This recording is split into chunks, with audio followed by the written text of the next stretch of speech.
जिनका परम पावन चरित जल निधि समान अपार है। जिनके गुणों के कथन में गणधर न पावे पार है। बस वीतराग विज्ञान ही जिनके कथन का सार है। उन सर्वदर्शी सन्मति को वंदना शत बार है। उन सर्वदर्शी सन्मति को वंदना शत बार है।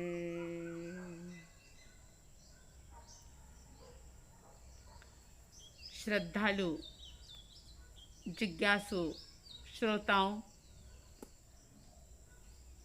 श्रीमद् राजचंद्र जी के द्वारा रचा गया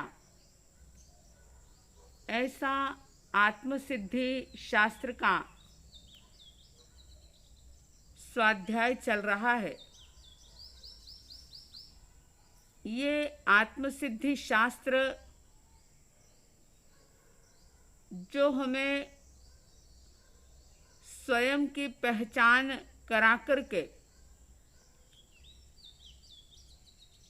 मोक्ष मार्ग की तरफ आगे बढ़ने में बहुत बड़ा सहयोग करता है। जब कभी भी किसी भी कर्म के उदय में व्यक्ति पीड़ित हो जाए, परेशान हो जाए, उसका धैर्य अगर जवाब देने लग जाए, मन के अंदर कई प्रकार के विचार, कई प्रकार से ऊहापोह होने लग जाए, तो ऐसे में गिरते हुए व्यक्ति को थाम लेने वाला ये आत्मसिद्धि शास्त्र है। इसमें सम्यक दर्शन के 6 स्थानों का विशद विवेचन किया गया और आत्मा की सिद्धि की गई। क्योंकि जग जाना पर रह गए खुद से ही अनजान। जग को जान लिया और खुद से ही अगर अनजान रह गए तो ऐसी दशा में वो सारा जाना हुआ खुद के जानने के अभाव में व्यर्थ हो जाता है।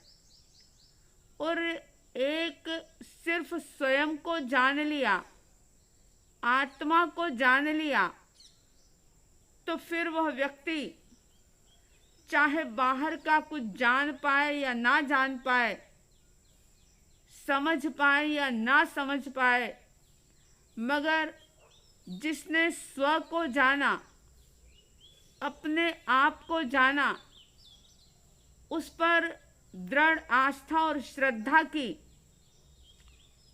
और फिर उसके अंदर स्थिरता लेकर के आ गए, स्थिर हो गए, तो ऐसी अवस्था में मुक्ति निश्चित रूप से होती है। आप सुन रहे थे कि आत्मा कर्म का करता है। ये बात स्थूल रूप से सुनकर के जिज्ञासु के मन में जिज्ञासाएं पैदा हुई थी और उन्होंने जिज्ञासा प्रस्तुत की थी कि आत्मा कर्म का कर्ता नहीं हो सकता। श्रीमद जी उसी जिज्ञासा को समाधान दे रहे हैं। 74 गाथाएं परिसंपन्न हुई थी। 75वीं गाथा में श्रीमद जी ने कहा था कि स्वयं ही विचार करो, स्वयं ही थोड़ा सा चिंतन करो। वो कहते हैं, जो चेतन कर तो નથી થતા નથી તો કર્મ, તેથી સહજ સ્વભાવ નહીં, તેમજ નહીં જીવ ધર્મ। जो चेतन करतो નથી, નથી થતા તો कर्म। अगर ये चेतन, ये आत्मन कर्म ना करे, राग द्वेष आदि विकारी भाव ना करे, तो कर्म का बंध हो नहीं सकता। और वो कह रहे हैं कि तेथी सहज स्वभाव नहीं, इसलिए क्योंकि ये करने से होता है, बिना किए नहीं हो सकता। तो ये बात सिद्ध होती है कि ये सहज स्वभाव नहीं है। कर्म अपने आप भी नहीं होते, अपने आप नहीं बंधते, ना ही वो ईश्वर की प्रेरणा से बंधते हैं, और ना ही ये जीव का धर्म है या उसका स्वभाव है। जीव कर्म करने में स्वतंत्र है। अगर वो चाहे तो कर्म करे, अगर वो ना चाहे तो बंध ना करे। जो चेतन करतो નથી, થતા નથી तो कर्म। अगर ये चेतना ना करे तो कर्म का बंध हो नहीं सकता। ये बिल्कुल व्यवस्था है, व्यवस्थित है। जैसे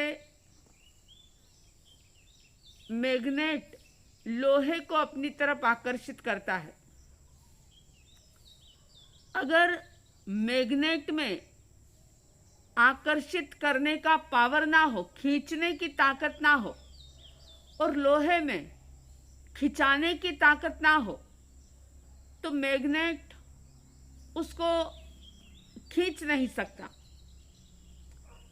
मैग्नेट में खींचने की शक्ति है और लोहे में खिंचाने की शक्ति है। अगर मैग्नेट के सामने सोना रख दिया जाए, चांदी रख दिया जाए, या अन्य कोई धातु रख दी जाए, तो वह मैग्नेट उनको खींच नहीं पाता। क्यों? क्योंकि उन सामने रखी हुई चीजों में खिंचाने का पावर नहीं है।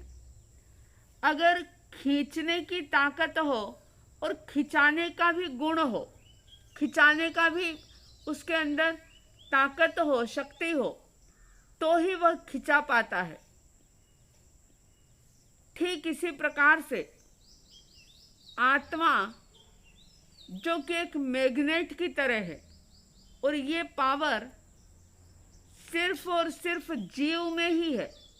और जीव में भी जब वो स्वभाव से हटता है, विभाव में जाता है, राग करता है, द्वेष करता है, कषाय करता है, विकारी भाव करता है, आसक्ति करता है, ईर्ष्या और द्वेष करता है, तो ऐसे में इस लोक में फैले हुए कार्मिक वर्गणा के पुद्गलों को वह खींच लेता है, यानी उनको बांध लेता है। अब इसमें चेतन स्वतंत्र है। अगर वो चाहे तो वो भाव कर्म करे, अगर वो ना चाहे तो वो भाव कर्म ना करे। और ये निश्चित है कि अगर भाव कर्म किया यानी विकारी भाव किए, स्वयं का उपयोग स्वयं के ज्ञान, दर्शन, आनंद, सुख आदि के अंदर नहीं लगाया और खुद का उपयोग अगर राग में, द्वेष में, संचय में, परिग्रह में, हिंसा में, झूठ में, चोरी में अगर लगाया, तो निश्चित रूप से कर्म पुद्गल आकर्षित होंगे और ऐसे भाव कर्म करने से द्रव्य कर्म बंधेंगे। जब व्यक्ति अजागृत रहता है तो उस अजागृत की अवस्था में अवेयर नहीं होता, उस अवस्था के अंदर वह राग, द्वेष आदि विकारी भाव करता है और उन विकारी भावों से अदृश्य रूप से रहे हुए कर्म पुद्गल, जिनका कि आत्मा के साथ एक संबंध जुड़ जाता है। यानी यूं समझो कि खेत में, भूमि में बीज बो दिया, और वो बीज भूमि में जाने के बाद दिखता नहीं है, मगर धीरे धीरे उसकी प्रक्रिया शुरू होती है और वह अपनी खोल को तोड़ करके अंकुर के रूप में बाहर आता है। धीरे धीरे पेड़ बनता है, पल्लवित होता है, पुष्पित होता है, फलित होता है। ठीक इसी तरह से आत्मा के द्वारा विकारी भाव करने पर कर्म आत्मा के साथ संयोग के रूप में जुड़ते हैं और फिर वे कर्म अपने समय के अनुसार सुख या दुख, शुभ या अशुभ फल देते हैं। अगर शुभ भाव किए हैं तो शुभ कर्म बंधेंगे, अगर अशुभ भाव किए हैं तो अशुभ कर्मों का बंध होगा, और अगर शुभ और अशुभ दोनों चीजों से, दोनों ही प्रकार के भावों से ऊपर उठ करके अगर व्यक्ति शुद्धि के अंदर रहे, अपने भीतर के स्वच्छ, निर्मल, अमल, विमल ऐसे स्वभाव को जाने, देखे और उसी के अंदर स्थिर हो जाए, तो वह मुक्त हो जाता है। इसलिए ऋषि मुनि, अनुभवी जन भव्य जीवों को संदेश देते हुए कहते हैं कि अपने आप को संबोधित करो, अपने आप को जगाओ, स्वयं ही स्वयं को उद्बोधन दो। क्या उद्बोधन दो? अगर प्रार्थना भी करो परमात्मा से, तो इस प्रकार की प्रार्थना हो कि मैं विकारी भावों से दूर हटूं, मेरे अंदर जागृति बढ़ती चली जाए, बढ़ती चली जाए। स्वयं को संबोधित करते हुए ये कहो, रिश्तों के नाटकों में खुद को नहीं भुलाऊं, एक आत्मा ही सत्यम, विश्वास ये जगाऊं। रिश्तों के नाटकों में खुद को नहीं भुलाऊं, एक आत्मा ही सत्यम, विश्वास ये जगाऊं।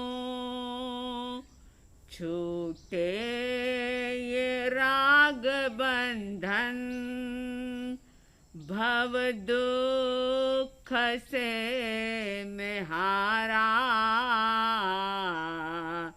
अंतिम समय में चाहूं शुद्ध भाव का नजारा, प्रभु आपकी कृपा का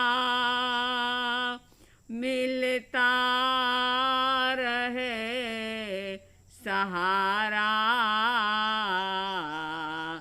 अंतिम समय में चाहूं शुद्ध भाव का नजारा, प्रभु आपकी कृपा का।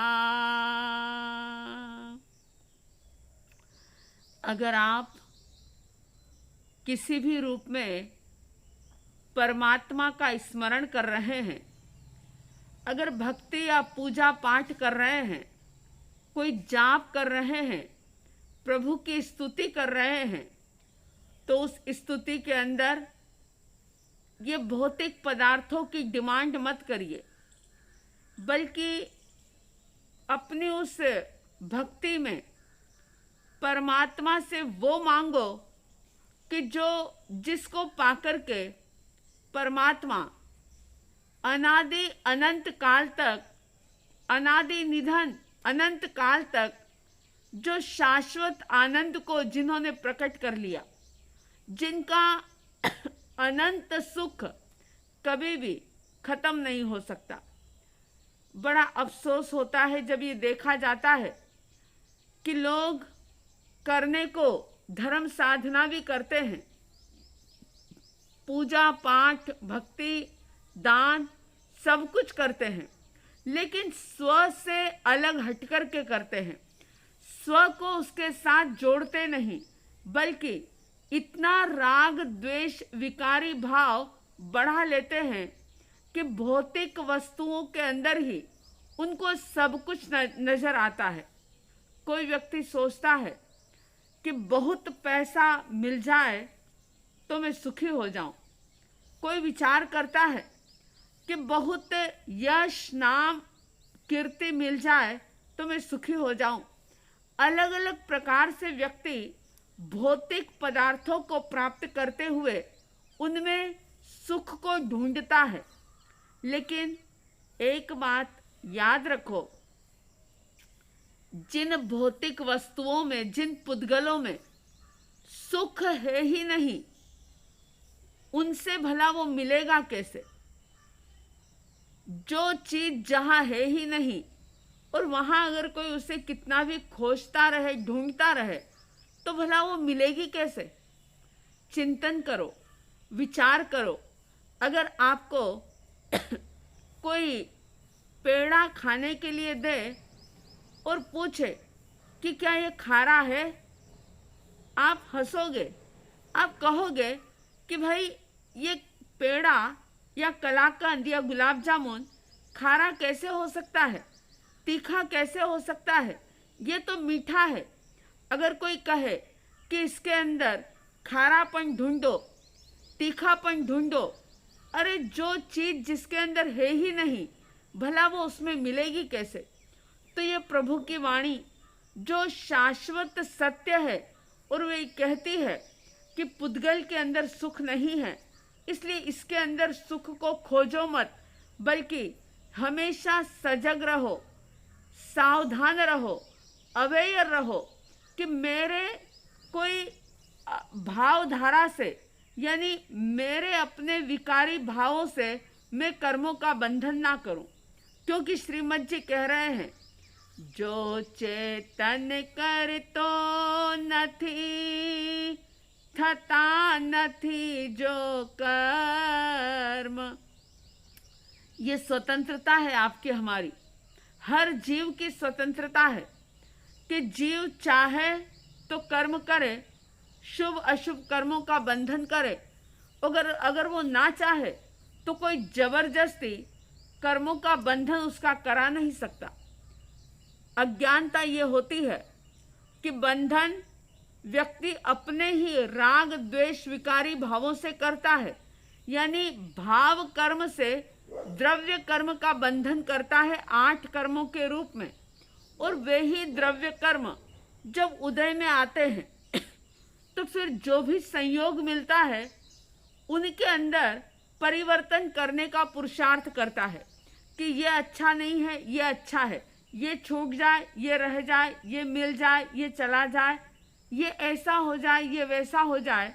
लेकिन ज्ञानी कहते हैं कि अब तुम्हारे करने से कुछ नहीं होगा। अब तो जो कुछ हो रहा है वो भाव कर्म जो तुमने किए थे उससे जो द्रव्य कर्म हुए, उसी द्रव्य कर्म के कारण से ये सब हो रहा है। अब एक बार बीज बो दिया, फल आने लगे, यानी वह पेड़ बन गया, और फिर अगर कोई सोचे कि नहीं नहीं ये तो बीज गलत था, अब मैं ये वृक्ष जो है ये मुझे दूसरा कोई फल दे दे, तो ऐसा होता नहीं। तो कुल मिलाकर के कहने का अभिप्राय कि चेतना की ये स्वतंत्रता है कि वो कर्मों का बंधन करे या ना करे। आप सभी इस बात को गहराई से समझ पाएं और आपके जीवन में ये परमात्मा की वाणी बस जाए, रम जाए, और आप इस जन्म मरण की परंपरा से मुक्त होने का पुरुषार्थ कर सकें। ऐसी साध्वी द्वय की तरफ से हार्दिक हार्दिक शुभ मंगल भावनाओं के साथ जय प्रभु महावीर, जय गुरु आनंद।